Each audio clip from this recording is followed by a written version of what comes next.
ঠিকানা রেস্টুরেন্টটা আমার অনেক দিন যাবৎ ধরে যেতে ইচ্ছে করছিল, সময় স্বল্পতার কারণে যেতে পারছিলাম না।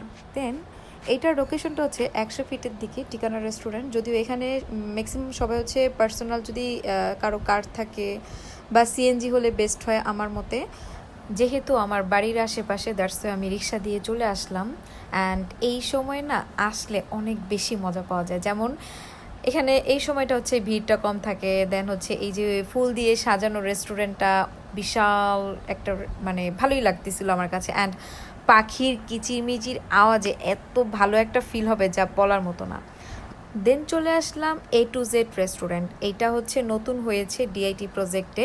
অ্যান্ড ফুল ফ্যামিলি গেট টুগেদারে চলে আসছি। মূলত সবগুলো হচ্ছে আমরা ভাই বোন একত্রিত ছিলাম। যেমন 5 বোন ছিল, এক ভাই ছিলাম, তারপর দুলাভাই ছিল, সব কিছু মিলিয়ে আমরা 7 জন ছিলাম। অ্যান্ড আমাদের ভাগ্নিরা ছিল।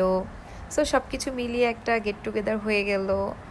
আর এই রুফটপটা অনেক বেশি সুন্দর ছিল, কজ এই রেস্টুরেন্টটা হচ্ছে আপনার 2 তলা মিলিয়ে। সো দেখা যাচ্ছে অনেক বেশি ডেকোরেশনটা ওদের বেশি সুন্দর লাগছিল আমার কাছে।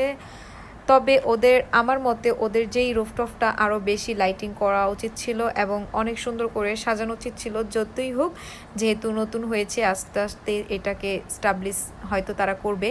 বাট আমার কাছে ভালো লাগছে এই সাইডটা। উফ, এখানে আবার কিন্তু একটা মজার বিষয় হচ্ছে সুইমিং করা যায়। বাট সুইমিংটা আবার হচ্ছে একদম মানে ছোট স্পেস, তো দ্যাটস আমার কাছে অতটা ভালো লাগেনি। তবে অনেকের জন্য ভালো হতেও পারে। আর এখানে যেই পানিগুলো দেখছিলাম, আমি এবার খুব সুন্দর করে পানিটা উঠাচ্ছিলাম আর ভিডিওটা নিচ্ছিলাম।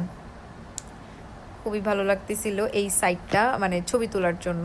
আরও ভিতরে আরও স্পেস আছে, যদিও আমি ছবিগুলো আপনাদেরকে শেয়ার করতে পারিনি। সো এখন আমরা কেকটা কেটে দেন বাড়ির উদ্দেশ্যে রওনা দিব।